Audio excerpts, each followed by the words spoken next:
Get ready, students, for hunt. The problem hunt.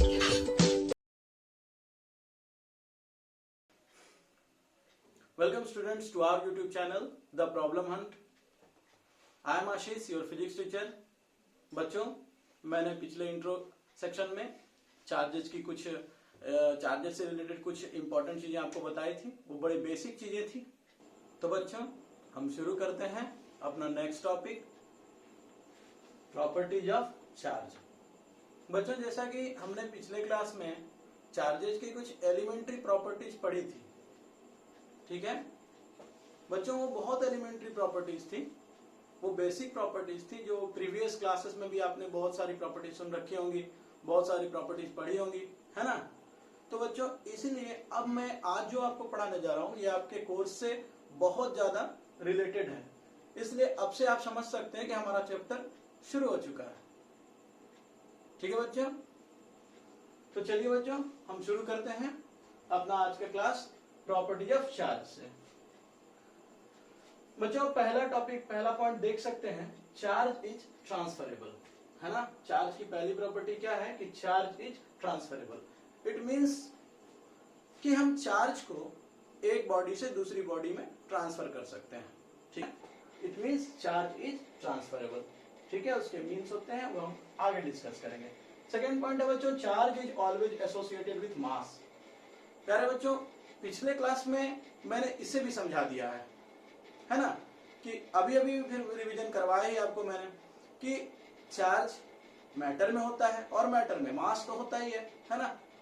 तो charges अगर matter से associated है तो चार्ज अकेला कहीं नहीं रह सकता ना। चार्ज को रहने के लिए क्या चाहिए, मैटर चाहिए। चार्ज मैटर की प्रॉपर्टी है, तो चार्ज को रहने के लिए मैटर चाहिए। तो मैटर पर चार्ज होता है या मैटर चार्ज का कैरियर होता है। Charge always needs a carrier. That's why हम ये कह सकते हैं कि कभी भी चार्ज का ट्रांसफर हो रहा है, सपोज दैट कि एक बॉडी से दूसरी बॉडी में कुछ चार्ज ट्रांसफर किए गए, तो वहां पर उसके साथ मास का ट्रांसफर भी हमेशा एसोसिएटेड होगा। इसे याद रखना है बच्चों, ठीक है। मैं एक बार और बोल देता हूं, हम जानते हैं कि मैटर में ही चार्ज मैटर का प्रॉपर्टी है ना। और चार्ज अगर हम एक बॉडी से दूसरी बॉडी में ट्रांसफर कर रहे हैं तो चार्ज के साथ में मास भी ट्रांसफर होगा। चलिए, तो charge is always associated with mass, ठीक है। With the loss of charge there is certain loss of mass, with the gain of charge there is certain gain of mass, ठीक है। आगे बढ़ते हैं। Charge is conserved. ये बड़ा important topic है बच्चों। आज की क्लास का एक तरह से आप समझ सकते हैं ये बड़ा बेसिक और बड़ा फंडामेंटल, बड़ा इंपॉर्टेंट टॉपिक है कि आपको ये टॉपिक को बहुत अच्छे समझना है कि चार्ज इज कंजर्व्ड। इस टॉपिक को आप अच्छे समझिए। देखिए, कंजर्व्ड मींस क्या होता है, इसको हम लोग कंजर्वेशन ऑफ चार्ज ही बोलते हैं। कंजर्वेशन का मतलब बच्चों, हम लोग कई बार उसको मिसअंडरस्टूड कर लेते हैं, हम लोग गलत समझ लेते हैं ना। हमें लगता है कंजर्वेशन मींस क्या कि वो चीज बदल नहीं सकता है ना, उसमें कोई चेंज नहीं आ सकता है, ठीक है। हम दैट बहुत बच्चे सोचते हैं कि चार्ज का कंजर्वेशन समझ लेते हैं कि charge neither be created nor be destroyed, जबकि ऐसा नहीं है बच्चों। आप याद रखिए, चार्जेस क्रिएट भी किए जा सकते हैं, डिस्ट्रॉय भी किए जा सकते हैं। तो फिर कंजर्वेशन का क्या मतलब है? तो चार्ज के कंजर्वेशन से हमारा मतलब ये है कि net charge of the universe is always conserved, ठीक है। ये बड़ा इंपॉर्टेंट पॉइंट है, इस टॉपिक को समझना, नेट चार्ज, ठीक है। फॉर एग्जांपल देखिए, एक छोटा सा एग्जांपल मैं बताता हूं। माना कि एक बक्से में 20 यूनिट पॉजिटिव चार्ज है, ठीक है। अब अगर यहां से 2 यूनिट पॉजिटिव चार्ज बाहर निकल करके जाता है तो इसके अंदर कितना यूनिट पॉजिटिव चार्ज बचेगा? 18 यूनिट पॉजिटिव चार्ज बचेगा, ठीक। आप देख सकते हैं कि बिफोर पहले सिस्टम में कितना चार्ज था? 20 यूनिट। और 2 यूनिट बाहर जाने के बाद पूरे सिस्टम में अगर हम बात करें, पहले पूरे सिस्टम में कितना चार्ज था? System means this box and its surrounding. इस बॉक्स और इसके सराउंडिंग को मिला करके पहले 20 यूनिट चार्ज था, क्योंकि सराउंडिंग में कोई चार्ज नहीं था, है ना। सिर्फ हम बॉक्स में चार्ज को रखे थे 20 यूनिट, ठीक। जब यहां पर से 20 यूनिट चार्ज से 2 यूनिट चार्ज बाहर निकल करके चला गया, सराउंडिंग में चला गया, तो आप देखते हैं कि 2 यूनिट बाहर गया तो 2 यूनिट अंदर भी डिक्रीज कर गया। तो बिफोर एंड आफ्टर, पहले 20 यूनिट था और अब भी सिस्टम और सराउंडिंग को मिला करके नेट चार्ज, टोटल चार्ज कितना है बच्चों? 20 यूनिट ही है। ठीक है, ये तो बड़ा एक छोटा सा एग्जांपल है, हम इसको आगे भी पढ़ेंगे और भी बहुत सारे एग्जांपल्स अभी हम यहाँ देंगे। तो चार्ज इज कंजर्व्ड में फर्स्ट टॉपिक क्या कहता है कि the net charge remains constant even though it may not be zero, है ना, कि सिस्टम का, किसी भी सिस्टम का या पूरे यूनिवर्स का आप समझ सकते हैं, नेट चार्ज हमेशा कांस्टेंट होता है, चाहे वो जीरो हो या कोई भी न्यूमेरिकल वैल्यू हो सकती है, जीरो हो या ना हो, लेकिन वो वैल्यू कांस्टेंट होगी। ठीक है बच्चों, आगे देखते हैं second topic, there is no prohibition, ये बड़ा इंपॉर्टेंट है, there is no prohibition in the creation and destruction of charged particles. जैसा कि मैंने अभी आपको समझाया है ना कि चार्ज पार्टिकल्स को क्रिएट करने में और डिस्ट्रॉय करने में कोई प्रोहिबिशन नहीं है, कोई मनाही नहीं है ना। हम चार्ज पार्टिकल्स को क्रिएट भी कर सकते हैं और डिस्ट्रॉय भी कर सकते हैं, है ना बच्चों। ठीक है, बट ये लाइन बड़ा इंपॉर्टेंट है, इसको समझिएगा कि there is no prohibition in creation and destruction of charged particles, however because of charge conservation, क्योंकि चार्ज को तो कंजर्व रहना है ना, charged particles are created and destroyed in pairs, ये बड़ा इंपॉर्टेंट है, in pairs with equal and opposite charges। तो बच्चों अगर हम चार्ज पार्टिकल को क्रिएट कर रहे हैं या चार्ज पार्टिकल को डिस्ट्रॉय कर रहे हैं, इससे एक बात तो पूरा क्लियर समझ लीजिए आप कि चार्ज पार्टिकल क्रिएट भी हो सकते हैं और डिस्ट्रॉय भी हो सकते हैं। तो वो जो गलतफहमी मन में हम कंजर्वेशन को लेकर समझ लेते हैं ना कि ये चीज कंजर्व है, तो ऐसा बहुत सारे बच्चे समझते हैं कि charge neither be created nor be destroyed, ऐसे करके मास वाला भी पुराना डेफिनेशन है जो 10th क्लास तक हमारी सोच होती है, उसी आधार पर हम आगे बढ़ जाते हैं, है ना, जबकि ऐसा नहीं है। Charges can be created, can be destroyed, but they can do so only in pairs। ठीक है, अगर 2 यूनिट पॉजिटिव चार्ज कहीं जन्म रहा है तो उसके साथ 2 यूनिट नेगेटिव चार्ज भी जन्मेगा। ठीक है बच्चों, जितना यूनिट पॉजिटिव चार्ज डिस्ट्रॉय होगा उतने ही यूनिट नेगेटिव चार्ज भी डिस्ट्रॉय होंगे। तो पॉजिटिव और नेगेटिव चार्जेस जब भी जन्मेंगे तो इक्वल एंड अपोजिट पेयर्स में जन्मेंगे, ताकि नेट चार्ज कंजर्व रहे before the process and after the process. Charges should be conserved. ये कंजर्वेशन का वायलेशन नहीं होना चाहिए। कंजर्वेशन मतलब किसी प्रक्रिया के होने के पहले और होने के बाद उसकी मात्रा, उसका अमाउंट जो है वो कांस्टेंट रहना चाहिए, वो सेम रहना चाहिए, वो चेंज नहीं होना चाहिए। ठीक है, आगे बढ़ते हैं बच्चों। यहाँ पर कंक्लूजन आप देख सकते हैं, इसमें ये बहुत इंपॉर्टेंट कंक्लूजन है। आपको इस पूरे टॉपिक को, इतना लंबा चौड़ा टॉपिक अगर आप नहीं याद रखना चाहते तो सिंपल सा टॉपिक है कि आप इसको समझ सकते हैं कंक्लूजन से।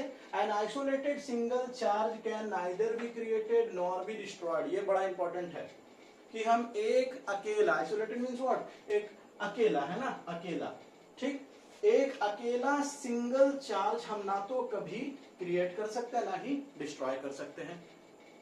समझ गए होंगे, जब भी हम क्रिएट कर पाएंगे या डिस्ट्रॉय कर सकते हैं चार्जेस को तो हमेशा पेयर्स में ही ऐसा पॉसिबल है। अकेला चार्ज ना कभी क्रिएट होता है ना डिस्ट्रॉय होता है। ठीक है बच्चों, अब हम मूव करते हैं आगे टॉपिक्स पे। बच्चों अभी हम यहाँ पर कंजर्वेशन के कुछ एग्जांपल्स देखेंगे, कुछ फिजिकल फेनोमेना में हम देखेंगे चार्जेस कैसे कंजर्व रहते हैं। कुछ हम रिएक्शंस, कुछ प्रोसेस देखेंगे जिसमें चार्जेस का क्रिएशन होगा। अभी देखिए, मैंने तो ये समझा दिया आपको कि charges can be created, can be destroyed, है ना, और बस यही हम लोग बस सुन लिए और मान लिए, जबकि ऐसा हमें नहीं रखना।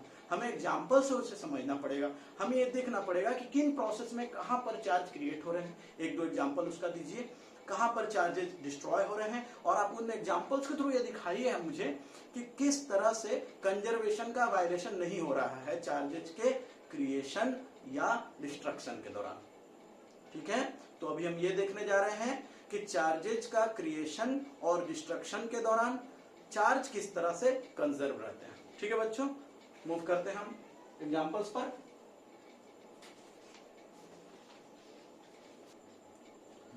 बच्चों तो जैसा कि हमने कंजर्वेशन को पढ़ा, चार्जेस आर कंजर्व, चार्जेस का कंजर्वेशन, और कंजर्वेशन में ही थर्ड पॉइंट में हमने क्या पढ़ा कि there is no prohibition in creation and destruction of charges, है ना, but they can do so only in pairs. तो प्यारे बच्चों देखिए, उन्हीं प्रॉपर्टीज को समझाने के लिए, उस पॉइंट को एक्सप्लेन करने के लिए ये कुछ एग्जांपल्स हैं, बहुत इंपॉर्टेंट एग्जांपल्स हैं। उम्मीद करता हूं आप इसे अच्छे से समझेंगे। देखिए बच्चों, conservation of charge in radio active decay. अब देखिए यहाँ पर एक प्रॉब्लम हो जाएगा, बोलिएगा सर ये देखिए फिर आपने क्या एक नया टॉपिक छेड़ दिया, रेडियो एक्टिव डीके। तो जो घबराना नहीं है, ये सारे टॉपिक्स आपको आगे के चैप्टर्स में मिलेंगे। फिलहाल आप ये समझ लीजिए कि रेडियो एक्टिव वैसे मेटल्स होते हैं जो हैवी मेटल एटम्स होते हैं, है ना, उनका न्यूक्लियस बहुत अनस्टेबल होता है, वो छोटे छोटे मेटल्स में ब्रेक करते हैं और कई तरह के रेडिएशन एमिट करते रहते हैं। तो जब हैवी मेटल्स, अनस्टेबल न्यूक्लियस वाले हैवी मेटल्स छोटे छोटे मेटल्स में टूटते हैं, है ना, डीके मीन्स डिसइंटीग्रेशन, है ना, decay means what, radio active means radiation emit करने वाले, और डीके मीन्स डिसइंटीग्रेशन। ओके, तो रेडियो एक्टिव डीके मीन्स जब एक हैवी न्यूक्लियस रेडियो एक्टिव, उसका रेडियो एक्टिव डीके होता है तो वो टूट करके छोटे न्यूक्लियस में कन्वर्ट होता है और तरह तरह के रेडिएशंस भी निकलते हैं। ठीक है, उसे हम बाद में आगे एटम्स एंड न्यूक्लियाई चैप्टर में बहुत अच्छे से पढ़ेंगे। फिलहाल बच्चों यहाँ पर आप देख सकते हैं, यहाँ पर कंजर्वेशन को मैं समझाना चाह रहा हूँ कि चार्ज के क्रिएशन के दौरान कैसे कंजर्वेशन होता है चार्ज का। चार्ज का कंजर्वेशन मीन्स बच्चों फिर याद रखना वही बात, पुरानी वाली बात कि बिफोर एंड आफ्टर, ये जीरो होते हैं ये मत समझ लेना, ठीक है। Before the process and after the process charges should be constant, ये है कंजर्वेशन, कि जितने चार्ज पहले थे किसी प्रोसेस, फिजिकल प्रोसेस फेनोमेना के पहले, उतने ही चार्ज बाद में भी हमें देखने को मिलेंगे। मीन्स चार्जेस कहीं गायब नहीं हो जा रहे हैं और कहीं से पैदा नहीं हो जा रहे हैं, है ना, वो हमेशा पेयर्स में एग्जिस्ट करेंगे और नेट चार्ज हमेशा कांस्टेंट होगा। इसी को यहाँ पर एक्सप्लेन करता हुआ पहला टॉपिक है हमारा, पहला एग्जांपल हमारा conservation of charge in radio active decay. Radio active decay में देखिए हमने एक अनस्टेबल हैवी मेटल न्यूक्लियस लिया है ना, यूरेनियम 238, देख सकते हैं। जब यूरेनियम 238 डिसइंटीग्रेट होता है थोरियम 234 और helium molecule, helium atom release करता है। आप देख सकते हैं हमारा लेफ्ट साइड में प्रोटॉन के टर्म में अगर बात करें बच्चों, प्रोटॉन के टर्म में हम बात करेंगे, ठीक है, नंबर ऑफ प्रोटॉन्स को काउंट करेंगे हम लेफ्ट हैंड साइड में भी और राइट हैंड साइड में। क्योंकि यहाँ पर सारे एटम्स न्यूट्रल एटम हैं, कोई चार्ज पार्टिकल है, कोई कैटायन और कोई एनायन नहीं है, इसलिए हम प्रोटॉन काउंट करें या इलेक्ट्रॉन काउंट करें वो तो बराबर ही रहेंगे, है ना। ठीक है बच्चों, देखिए लेफ्ट हैंड साइड में हमारे पास एटॉमिक नंबर यूरेनियम का कितना है 94, तो जितना एटॉमिक नंबर होता है वो उतना ही उसके प्रोटॉन काउंट है। तो नंबर ऑफ प्रोटॉन यहाँ पर कितने हम देखने को मिलेंगे 94 प्रोटॉन्स। लेफ्ट हैंड साइड में टोटल प्रोटॉन नंबर कितने हैं 94 प्रोटॉन, और एक प्रोटॉन को सपोज करते हैं, एज्यूम करते हैं 1 यूनिट पॉजिटिव चार्ज। ठीक है बच्चों, सपोज दैट कि हम एक प्रोटॉन को 1 यूनिट पॉजिटिव चार्ज एसोसिएट कर रहे हैं, उसे प्रदान कर रहे हैं, ठीक है। तो 94 यूनिट पॉजिटिव चार्ज हो जाएगा क्योंकि 94 प्रोटॉन है, तो यहाँ पर टोटल चार्ज कितना आएगा उसके पास 94 यूनिट सपोज कीजिए। तो लेफ्ट हैंड साइड में बस एक ही हमारे पास एंटिटी है ना, यूरेनियम। तो यूरेनियम के पास में नेट टोटल चार्ज कितना है 94 unit positive charge. Left hand side में हम देखेंगे थोरियम के पास प्रोटॉन कितने होंगे 92 यूनिट, प्रोटॉन होंगे 92, तो चार्ज कितना होगा प्लस 92 यूनिट। और हीलियम का एटॉमिक नंबर 2, तो नंबर ऑफ प्रोटॉन भी 2, और जितना प्रोटॉन उतना ही पॉजिटिव चार्ज। तो बच्चों यहाँ पर क्लियर हो सकता है, आप आराम से देख सकते हो, you can see clearly that कि लेफ्ट हैंड साइड में नेट चार्ज प्लस 94 यूनिट है और राइट हैंड साइड में net charge means total charge 92 plus 2 यानी 94 यूनिट्स पॉजिटिव चार्ज। इससे क्या समझ में आता है बच्चों कि रेडियो एक्टिव डिसइंटीग्रेशन जो हो रहा है यूरेनियम 238 का थोरियम और हीलियम में, आप इस फिजिकल फिनोमेना के दौरान आप देख सकते हैं कि चार्जेज कंजर्व हैं। ठीक है, तो ये एक एग्जांपल हुआ कंजर्वेशन ऑफ चार्ज का। ठीक है, आप यहाँ पर दूसरे टर्म से भी समझ सकते थे कि भाई लेफ्ट हैंड साइड में न्यूट्रल है, जीरो चार्ज है, देख सकते हैं यहाँ पर कोई चार्ज पार्टिकल नहीं है, कोई आयन नहीं है, ना कैटायन ना आयन, कुछ नहीं है, वो है ना न्यूट्रल एटम है। और राइट हैंड साइड में न्यूट्रल एटम है, तो प्रोटॉन काउंट नहीं कर करके अगर हम ये देखें कि टोटल चार्ज कितना है, तो लेफ्ट हैंड साइड का टोटल चार्ज 0 है, राइट हैंड साइड का भी टोटल चार्ज 0। यहाँ तो मैंने प्रोटॉन काउंट करा के दिखा दिया, बट एक्चुअली यहाँ पर चार्ज थोड़ी कहीं पर क्रिएट हो रहे हैं। यूरेनियम भी चार्जलेस है क्योंकि वो एटम है, थोरियम भी चार्जलेस है, वो एटम है, हीलियम भी चार्जलेस है वो, क्योंकि वो एटम है ना। लेकिन बस आपको समझाने के लिए मैंने यहाँ पर प्रोटॉन काउंट दिखा दिया, आप इलेक्ट्रॉन काउंट भी कर सकते थे। सेकेंड एग्जाम्पल देखता हूं, देखिए बच्चों, conservation of charge during its annihilation. Annihilation means बच्चों डिस्ट्रक्शन होता है, नष्ट होना, किसी भी चीज का खत्म होना, नष्ट होना, उसको हम एनहाइलेशन कहते हैं, ठीक है।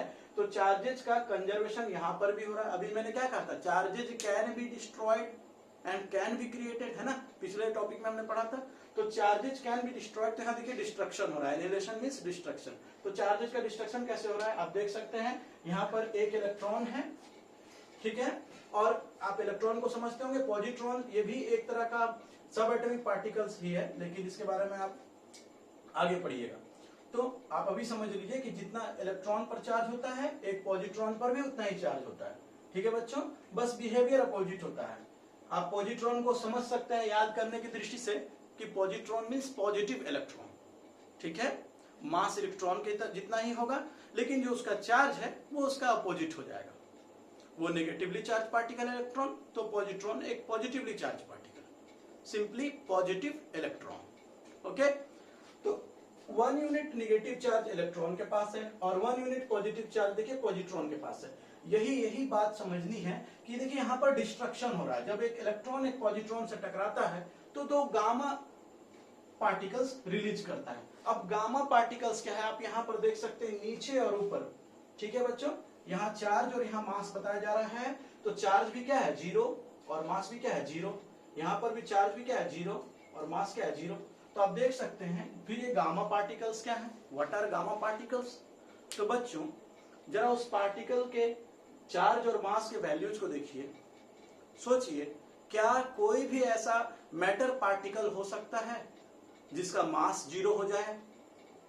भाई चार्ज तो 0 हो सकता है, क्योंकि आप जानते हैं न्यूट्रॉन इज न्यूट्रल पार्टिकल, है ना, इलेक्ट्रॉन पर निगेटिव चार्ज, प्रोटॉन पर पॉजिटिव चार्ज, और न्यूट्रॉन क्या न्यूट्रल होता है ना, तो न्यूट्रॉन पे 0 चार्ज।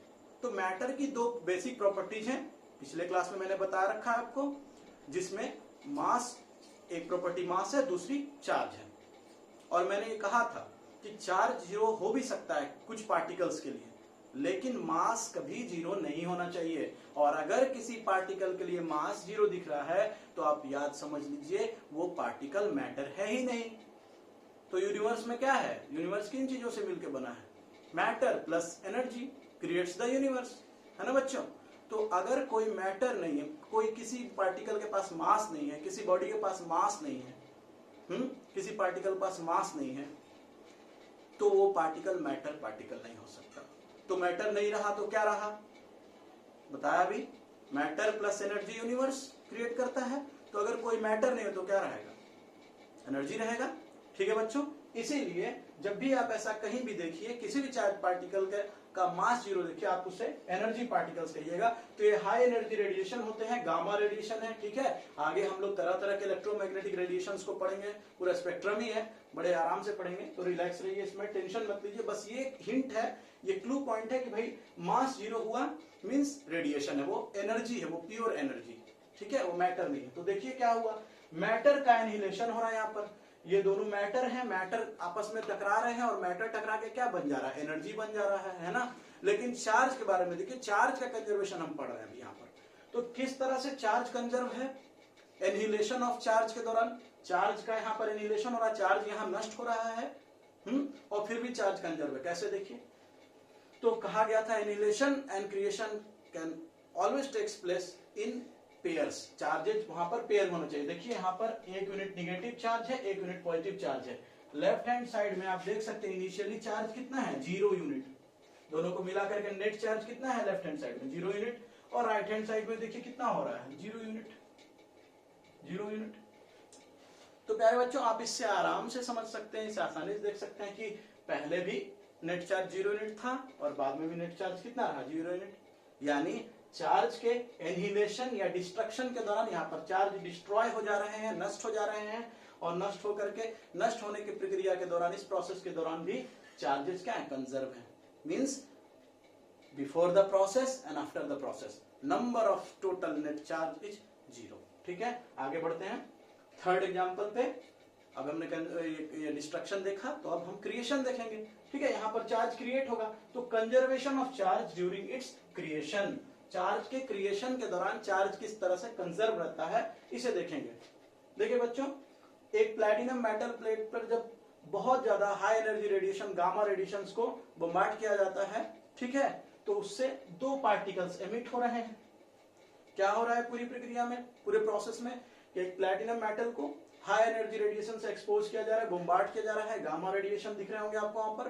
ठीक है, गामा रेडिएशन का ये साइन है, ये गामा रेडिएशन का साइन है। ठीक है, इसे पहचानिए अच्छे से। तो क्या रिलीज हो रहा है आफ्टर द प्रोसेस, क्या रिलीज हो रहा है? देखिए, दो चार्ज पार्टिकल्स रिलीज हो रहे हैं। लेकिन क्या चार्ज पार्टिकल कोई आइसोलेटेड चार्ज क्रिएट हुआ? नहीं बच्चों, चार्ज यहां पर भी पेयर में क्रिएट हुआ। देखे थे ऊपर वाले रिएक्शन में, देखे चार्ज किस तरह से डिस्ट्रॉय हो रहा था, पेयर में, और निचले, इसलिए इस प्रोसेस में देखिए चार्ज यहां पर क्रिएट हो रहा है। तो किसमें क्रिएट हो रहा है? पेयर में, एक इलेक्ट्रॉन और एक पॉजिट्रॉन। तो यहां पर हम देख सकते हैं कि राइट हैंड साइड में नेट चार्ज कितना है, टोटल चार्ज -1 +1 वाट 0। यहां पर platinum neutral, gamma radiation neutral, what total charge 0। तो आप देख सकते हैं लेफ्ट हैंड साइड में भी टोटल चार्ज नेट चार्ज 0 है, राइट हैंड साइड में नेट चार्ज 0 है। तो पूरे प्रोसेस के दौरान, यानी कंजर्वेशन ऑफ चार्ज किसके दौरान? During creation. इसको पेयर प्रोडक्शन भी बोलते हैं, क्योंकि यहाँ पर पेयर्स में चार्ज बन रहे हैं ना। तो इस चार्ज के प्रोडक्शन के दौरान, क्रिएशन के दौरान, आप देख सकते हैं यहाँ पर चार्जेस कंजर्वेशन को फॉलो कर रहे हैं। ठीक है बच्चों, तो हम अब इसके कंजर्व प्रॉपर्टीज ऑफ चार्जेस में ही नेक्स्ट प्रॉपर्टी पे आगे बढ़ते हैं। ठीक है बच्चों, चार्जेस की प्रॉपर्टीज में ये हमारा 4th पॉइंट और 5th पॉइंट, 2 और पॉइंट, 3 और पॉइंट्स है बच्चों। उसमें से 4th और 5th पॉइंट सबसे इंपॉर्टेंट पॉइंट है। ठीक है बच्चों, ये कुछ ऐसे पॉइंट्स हैं जो आपने पिछले क्लासेस में, प्रीवियस क्लासेस में बिल्कुल ही नहीं पढ़ा होगा, और विश्वास मानिए इसकी जानकारी बहुत कम लोगों की होती है। इन्हीं पॉइंट्स के वजह से बच्चों, इन्हीं पॉइंट्स की वजह से हम आगे के चैप्टर्स को भी समझने में बहुत कठिनाई महसूस करते हैं। ठीक है बच्चों, इसीलिए हम इन पॉइंट्स को, point number 4 and after that मैं पॉइंट नंबर 5 को डिस्कस करूंगा। Point number 4 and point number 5 are very important, so please आपसे रिक्वेस्ट है कि इसको बड़े अच्छे समझिएगा। ठीक है, देखिए बच्चों, पॉइंट नंबर 4 है चार्जेस प्रोड्यूस वेरियस फील्ड। बच्चों, पिछली क्लास में मैंने फील्ड्स के बारे में तो आपको बताया ही था, है ना। स्पेस में किसी बॉडी या किसी पार्टिकल का अराउंड वो रीजन जिसमें उस बॉडी या पार्टिकल के इफेक्ट्स को हम एक्सपीरियंस कर सकते हैं। इफेक्ट्स को किस रूप में एक्सपीरियंस करते हैं? मैंने कहा था field is the cause and force is the effect, है ना। जिस भी तरह का फील्ड होगा, उस फील्ड के वजह से हम एक फोर्स एक्सपीरियंस करेंगे उस रीजन में। ठीक है बच्चों, तो ये टॉपिक जो है, ये पॉइंट जो है, चार्जेस प्रोड्यूस वेरियस फील्ड। अब देखना है कि चार्ज के वजह से उसके चारों तरफ के, उसके सराउंडिंग स्पेस में किन किन तरह के फील्ड्स क्रिएट होते हैं। ठीक है, हम बस एक एलिमेंट्री चीज को समझ के रख लेते हैं कि भाई इलेक्ट्रोस्टैटिक्स पढ़ रहे हैं तो चार्ज के बारे में बस हमें, स्टैटिक चार्ज के बारे में हमें पढ़ना है। स्टैटिक चार्ज अपने चारों तरफ इलेक्ट्रिक फील्ड क्रिएट करते हैं। वेरी गुड, बहुत अच्छी बात है, ये सही भी है। ठीक है, लेकिन चार्ज मोशन में भी हो सकते हैं, है ना। चार्ज एक्सेलरेटेड भी हो सकते हैं। मोशन भी फिर दो ही तरह को आप जानते हैं, यूनिफॉर्मली एक्सेलरेटेड या अनएक्सेलरेटेड। ठीक है, तो हम उसे देखते हैं। एक्सेलरेटेड मोशन और भी रेस्ट पोजीशन, अलग अलग केसेस में चार्ज किस तरह से फील्ड क्रिएट करते हैं और कितने टाइप के फील्ड्स क्रिएट करते हैं। ठीक है बच्चों, प्यारे बच्चों, देखिए एट रेस्ट, ठीक है, जब चार्ज रेस्ट में होता है, a charged particle at rest produces only electric field in the space surrounding it।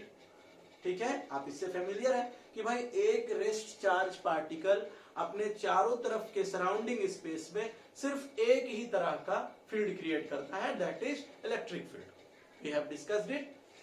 आगे बढ़ते हैं, second point, in unaccelerated motion. बच्चों, unaccelerated motion means what? Uniform velocity, है ना। अगर चार्ज यूनिफॉर्म मोशन शो कर रहा है, यानी अनएक्सेलरेटेड मोशन, उसका एक्सेलरेशन नहीं हो रहा है ना, तो वो चार्ज पार्टिकल कितने तरह का फील्ड क्रिएट करेगा। बच्चों, अनएक्सेलरेटेड मोशन, अगर चार्ज चल रहा है, आगे बढ़ रहा है, लेकिन यूनिफॉर्म वेलोसिटी से, ठीक है, अनएक्सेलरेटेड मोशन से, तो उस कंडीशन में चार्ज अपने चारों तरफ दो तरह के फील्ड्स क्रिएट करते हैं, ठीक है। एक हो गया इलेक्ट्रिक फील्ड, दूसरा मैग्नेटिक फील्ड। देखा बच्चों, एक नया चीज जन्म गया ना, मैग्नेटिक फील्ड। देखिए चार्ज रेस्ट में था, सिर्फ इलेक्ट्रिक फील्ड क्रिएट था, अब देखिए यूनिफॉर्म मोशन शो कर रहा है, अनएक्सेलरेटेड मोशन शो कर रहा है, दो तरह का फील्ड निकालने लगा चारों तरफ। भाई बोलिए ये कैसे पता चलेगा, आप कैसे ये कैसे कह सकते हैं आप, है ना। तो अगले चैप्टर में बच्चों, इस चैप्टर के बाद वाले चैप्टर्स में और मैग्नेटिज्म में आप यही पढ़िएगा कि जब एक यूनिफॉर्मली स्ट्रेट वायर या किसी भी तरह का एक वायर करंट कैरिंग कंडक्टर के चारों तरफ मैग्नेटिक फील्ड क्रिएट हो जा रहा है ना, करंट जन्म जा रहा है। करंट मतलब क्या, चार्ज का मोशन। तो जब चार्ज यूनिफॉर्म वेलोसिटी से, ड्रिफ्ट वेलोसिटी से मूव कर रहे हैं, तो वो अपने चारों तरफ एक मैग्नेट की तरह बिहेव करने लग रहा है वो, यानी एक मैग्नेटिक फील्ड क्रिएट कर रहा है, ठीक है।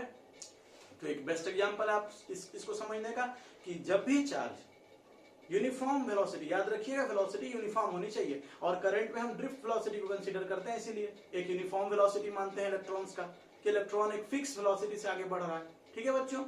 तो इसीलिए हम कह देते हैं कि एक करंट कैरिंग कंडक्टर अपने चारों तरफ इलेक्ट्रिक फील्ड भी क्रिएट कर रहा है और मैग्नेटिक फील्ड भी क्रिएट कर रहा है, क्योंकि वहां पर चार्जेस अनएक्सेलरेटेड मोशन शो कर रहे हैं, ठीक है। तो ये पॉइंट क्लियर हुआ कि in unaccelerated motion charges produce both electric and magnetic field. Unaccelerated motion में चार्जेस इलेक्ट्रिक और मैग्नेटिक दोनों फील्ड क्रिएट करते हैं, ठीक है। थर्ड पॉइंट देखिए बच्चों, अगर क्या हो चार्जेस एक्सेलरेट कर रहे हैं, है ना, मोशन तो कर रहे हैं लेकिन एक्सेलरेटेड मैनर में, ठीक है, उनकी वेलोसिटी चेंज कर रही है टाइम के रिस्पेक्ट में, ठीक है। तो अगर चार्ज एक्सेलरेटेड मोशन शो करेंगे, उस कंडीशन में चार्जेस इलेक्ट्रिक फील्ड अपने चारों तरफ के स्पेस में, मैग्नेटिक फील्ड, ये दोनों तो क्रिएट करेंगे ही करेंगे। साथ साथ में बच्चों एक थर्ड चीज यहां पर आ जाता है, इलेक्ट्रोमैग्नेटिक रेडिएशन। जी हाँ बच्चों, ये भी देखिए, फिर आपका इलेक्ट्रोमैग्नेटिक वेव चैप्टर है, 5th चैप्टर है, वहां पर आपको फिर ये पढ़ना है। देख रहे हैं ना चार्जेस की प्रॉपर्टी कितनी वास्ट है, कितना इंपॉर्टेंट है सब कुछ समझना, ठीक है बच्चों। मैं चाहता तो इन टॉपिक्स को बस हवा में यूं इधर उधर की बातें करके इसको पार कर सकता था, इसको छोड़ सकता था, लेकिन प्यारे बच्चों कुछ भी लेस इंपॉर्टेंट और मोर इंपॉर्टेंट नहीं होता। ये डिपेंड करता है कि आप किसी सब्जेक्ट को कितनी गहराई से पढ़ना चाहते हैं, ठीक है बच्चों। कोई भी टीचर अच्छा या बुरा नहीं होता, स्टूडेंट की नीड पे डिपेंड करता है कि स्टूडेंट को चाहिए क्या। टीचर उसी तरह एक्ट करेगा जिस तरह स्टूडेंट उसे रिस्पॉन्स करेंगे, ठीक है बच्चों। कमेंट सेक्शन में आप जरूर बताइए अगर मैं कुछ ज्यादा एलोबरेट कर रहा हूँ, ज्यादा एक्सप्लेन कर रहा हूँ, है ना, आपको ऐसा लग रहा है कि भाई बहुत आप बेकार बोर कर रहे हैं, तो आप इसे भी बताइएगा, मैं इस पर भी काम करूंगा। लेकिन बच्चों मैं क्या चाहता हूं कि आपको 100% कंसेप्चुअल समझ हो जाए, कंसेप्ट की पूरी समझ, पूरी पकड़ जिन बच्चों को होती है। याद रहिए बच्चों, फर्दर एग्जाम्स में, कॉम्पिटिटिव एग्जाम्स में, यहाँ तो ठीक है कि आप बोर्ड एग्जाम्स में रटे रटाए क्वेश्चंस होते हैं, वो सही है, उसका पैटर्न भी उसी तरह का होता है ना, 4-5 डेरिवेशन पढ़ लिए, कुछ न्यूमेरिकल्स कर लिए, हो गया काम। लेकिन बच्चों लाइफ में आगे कॉम्पिटिटिव एग्जाम्स में, किसी भी तरह का कंपटीशन में आप बैठिएगा, किसी भी तरह के हायर एग्जाम्स को आप दीजिएगा, वहां पर जो एग्जामिनर होता है ना, वो आपका टैलेंट चेक करना चाहता है, वो आपके कॉन्सेप्ट को चेक करना चाहता है, ना कि आपकी रटी रटाई पढ़ी हुई बातों को, ठीक है बच्चों। यही छोटे छोटे पॉइंट्स होते हैं जो हम मिस कर देते हैं, और फिर आगे चल करके वो देखिए पूरा एक लगेगा कि हॉलो कॉन्सेप्ट है, हमारे पास कॉन्सेप्ट ही नहीं है, और हम बस चैप्टर को कंप्लीट कर लें। बच्चों चैप्टर बस खत्म हो जाता है, तो उससे बहुत सारे बच्चे बोलते हैं कि सर चैप्टर कब कंप्लीट कीजिएगा। चैप्टर कंप्लीट नहीं, चैप्टर के साथ में आपका भी दिमाग भी खत्म हो जाता है कंप्लीट करते करते। उसे कंप्लीट नहीं, आप आगे बढ़ते चलिए और पीछे रिवीजन करते चलिए, ठीक है बच्चों। आगे बढ़ो पीछे पढ़ो, इस नियम को हमेशा फॉलो कीजिएगा, ये मेरा नियम, ठीक है। तो इस थर्ड पॉइंट को देखते हैं कि इन एक्सेलरेटेड मोशन, है ना, चार्जेज यानी इट प्रोड्यूसेस इलेक्ट्रिक फील्ड, ठीक है, मैग्नेटिक फील्ड, चूंकि मूव कर रहा है तो मैग्नेटिक फील्ड भी क्रिएट करेगा, और चार्ज है तो इलेक्ट्रिक फील्ड क्रिएट कर ही रहा था पहले से, ठीक। एक एक्स्ट्रा चीज, also radiates energy in the surrounding space energy release करते हैं चार्ज पार्टिकल, एनर्जी रेडिएट करने लगते हैं अपने चारों तरफ के स्पेस में, ठीक है। किस फॉर्म में? तो in the form of EM wave, यानी इलेक्ट्रोमैग्नेटिक वेव। ये पूरा का पूरा एक चैप्टर है बच्चों, अभी बस इतना समझ लीजिए, इलेक्ट्रोमैग्नेटिक वेव मींस एनर्जी, ठीक है बच्चों, बस आप अभी समझ लीजिए इलेक्ट्रोमैग्नेटिक वेव मींस एनर्जी, ठीक है। तो क्या हुआ, रेस्ट चार्ज ने क्या किया, सिर्फ इलेक्ट्रिक फील्ड अपने सराउंडिंग स्पेस में क्रिएट किया, ठीक है। अनएक्सेलरेटेड मोशन में जो चार्ज पार्टिकल चल रहा है वो इलेक्ट्रिक फील्ड भी क्रिएट कर रहा है और मैग्नेटिक फील्ड भी क्रिएट किया। और बच्चों जो पार्टिकल एक्सेलरेटेड मोशन में चल रहा है, जो चार्ज पार्टिकल एक्सेलरेटेड मोशन में आगे बढ़ रहा है, चल रहा है, एक्सेलरेटेड मोशन शो कर रहा है, वो पार्टिकल इलेक्ट्रिक फील्ड भी क्रिएट कर रहा है, मैग्नेटिक फील्ड भी क्रिएट कर रहा है, साथ ही साथ बच्चों अपनी एनर्जी को लूज कर रहा है, अपनी एनर्जी को खो रहा है, किस रूप में? इलेक्ट्रोमैग्नेटिक वेव के रूप में, यानी वो तरह तरह के रेडिएशंस रिलीज करेगा, ठीक है बच्चों। बच्चों इसके बाद हम अपने फिफ्थ टॉपिक पे चलते हैं, आगे बढ़ते हैं, प्रॉपर्टीज ऑफ चार्जेस का fifth point. For latest notification and updates, subscribe our channel and press the bell icon.